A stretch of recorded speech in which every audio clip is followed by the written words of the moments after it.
5 seconds to go.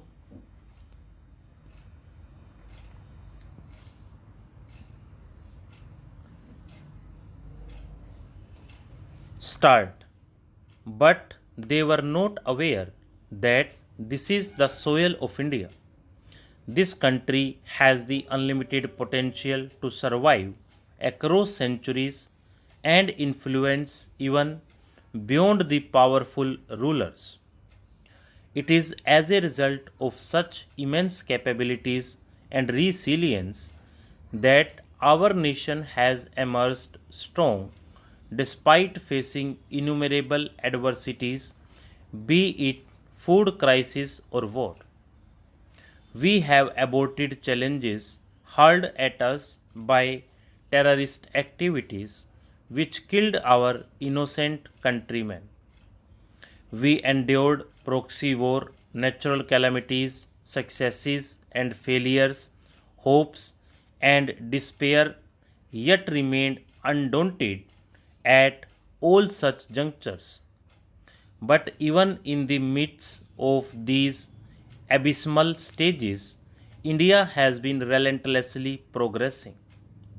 India's diversity, which others once thought was a burden to India, is proven to be the priceless power of India, a strong testimony of its power. The world was not cognizant that India has an inherent potential of strong culture and values, a bond of thoughts deeply embedded in mind and soul, and that is, India is mother of democracy. And when those who have democracy pulsating in their minds walk with determination and resolve, it augurs doom for the most powerful sultanates of the world.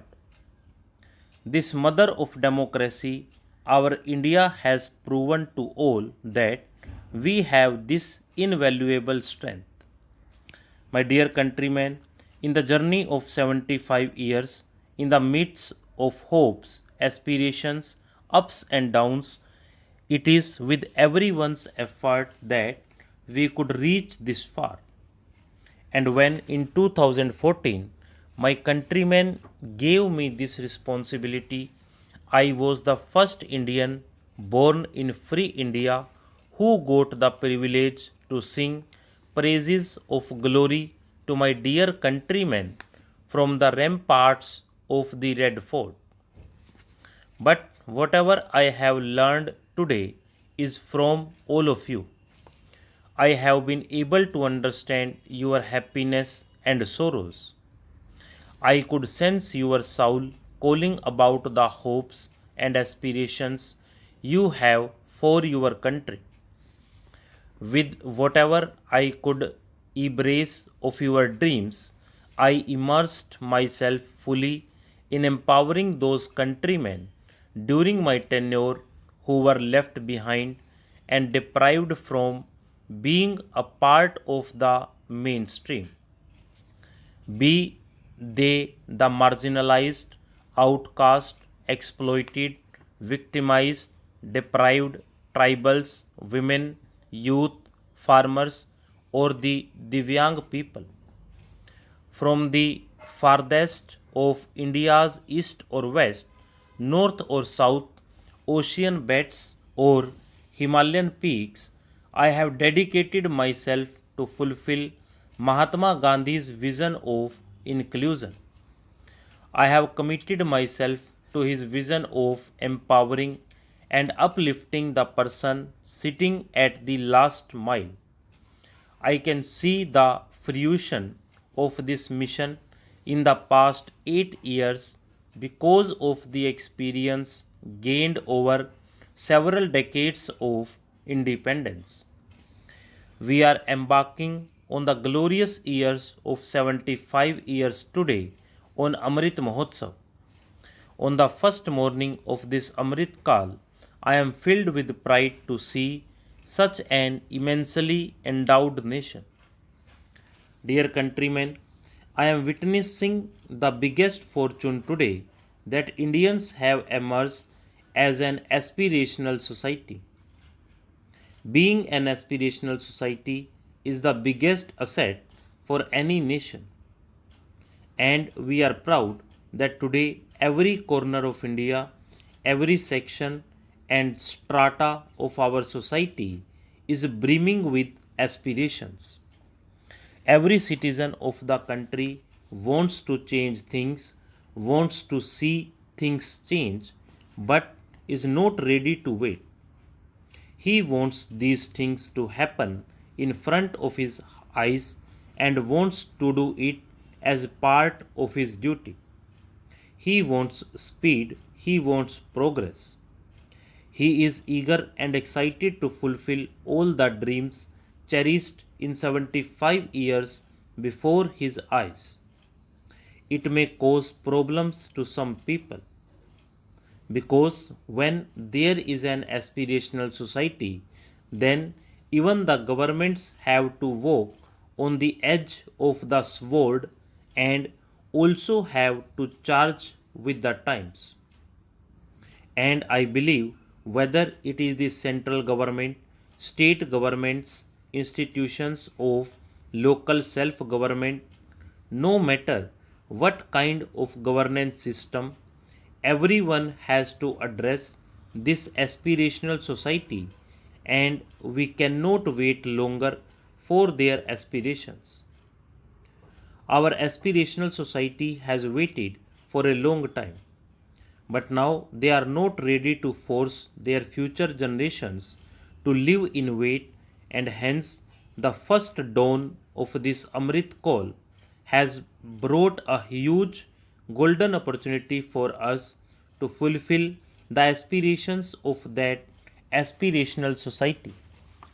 My dear countrymen, recently we have seen and experienced one such force, and that is the renaissance of the collective consciousness in India.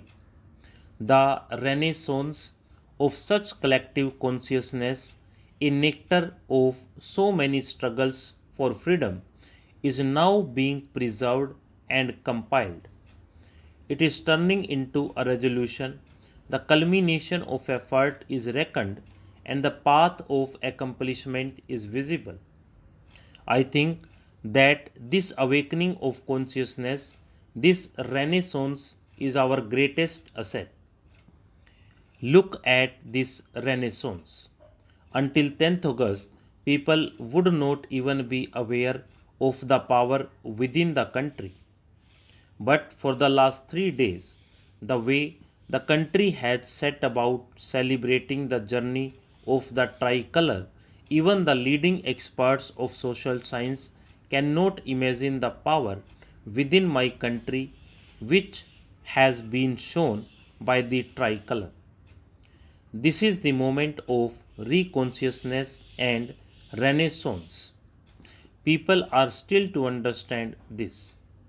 One can experience this consciousness when every corner of India comes out to observe Janta curfew.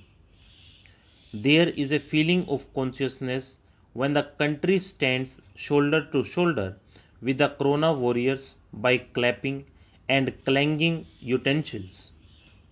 This consciousness is felt when the country goes out to greet the corona warriors by lighting a lamp. During Corona, the world was grappling with the confusion whether to take vaccines or not, or whether the vaccines are useful or not. At that time, even the poor people of my country's villages surprised the world with the administration of 200 crore vaccine doses. This is consciousness, this is potential, which has given new strength to the country today. My dear brothers and sisters, I can see an important potential. Like an aspirational society, like Renaissance, the attitude of the whole world towards India has changed in the same way after so many decades of independence. The world is looking at India with pride and with anticipation. The world had started looking for solutions to the problems on the soil of India, friends. This change in the world, this change in the thinking of the world, is the result of our experience and journey of the last 75 years. The world is observing the way we have started moving ahead with the resolution, and ultimately, the world too is living with a new hope. The world has started realizing where the power to fulfill the expectations actually lies. I see it as a triple power or Tri Shakti, that is aspiration, reawakening, and the world's expectations. We are fully cognizant of this today. My countrymen have a major role in awakening. Stop.